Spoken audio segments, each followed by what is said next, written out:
Hello everyone, welcome back to my channel. অনেকে যারা মনে করেন ফুচকা মনে ঝামেলা, তাদের পক্ষে এই রেডিমেড ফুচকাগুলো একদম পারফেক্ট। আর তার সাথে টিপস রইল ভাজা মশলা, যে ভাজা মশলাটা আমি তৈরি করেছি। আর ইভিনিং স্ন্যাক্সে এরকম ফুচকা থাকলে তো আর কিছুই চাই না। কম বেশি সবাই ফুচকা খেতে খুবই ভালোবাসে, তাই আজকে আপনাদের সাথে শেয়ার করব কিভাবে এই ফুচকা রেসিপিটা আমি তৈরি করেছি।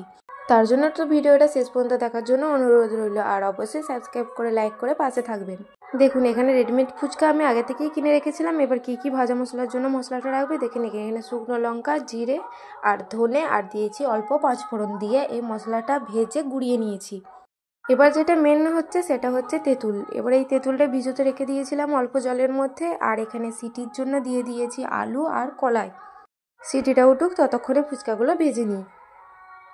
দেখুন, এই রেডিমেড ফুচকাগুলো তেলে দিয়ে কিছুক্ষণ নাড়াচাড়া করবেন, তখন দেখবেন খুব ভালোভাবে ফুলে উঠছে।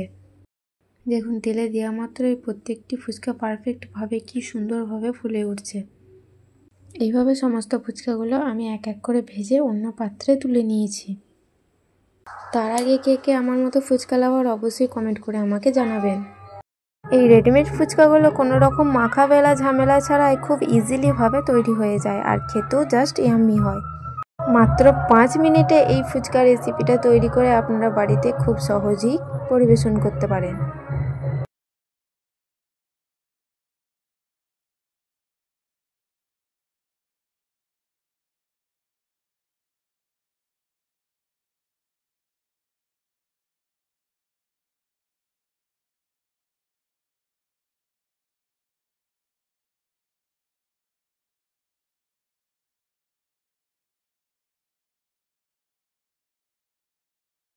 দেখুন, এতক্ষণে আলু এবং কলাই সিদ্ধ হয়ে গেছে। এখানে ছোলা আর মটর আমি সিদ্ধ করতে দিয়ে দিয়েছিলাম। আলুগুলো অন্য একটা পাত্রে তুলে নিচ্ছি।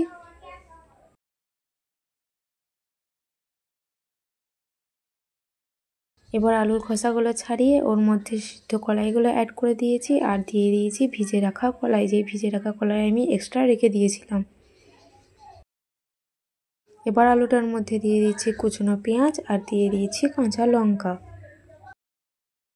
আর যেটা মেন সেটা হচ্ছে লবণ। পরিমাণ মতো লবণ দিয়ে দিয়েছি, আর দিয়ে দিয়েছি ভেজে রাখা মশলাটা।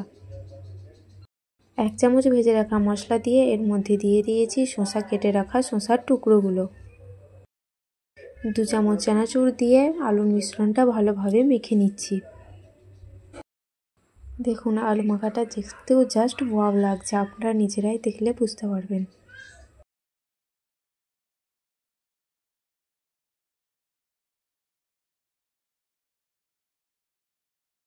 দেখুন, আলু মাখা আমাদের পারফেক্টভাবে রেডি হয়ে গেছে। এবার ততক্ষণে জলটা রেডি করে নিই। এখানে জলটা তেঁতুলের পাল্পটা ভালোভাবে মেরে নিয়েছি।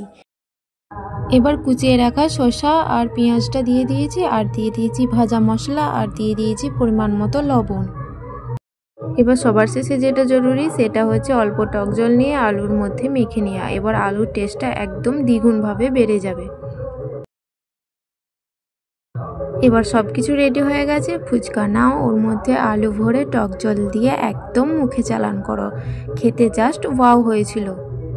এই ভিডিওর ভয়েসটা দিতে দিতে আমারই জিভে জল চলে আসছে। আপনাদের ফুচকা কেমন লাগে সেটা অবশ্যই আমাকে কমেন্ট করে জানাবেন, আর ফুচকা লাভাররা অবশ্যই আমাকে কমেন্ট করবেন।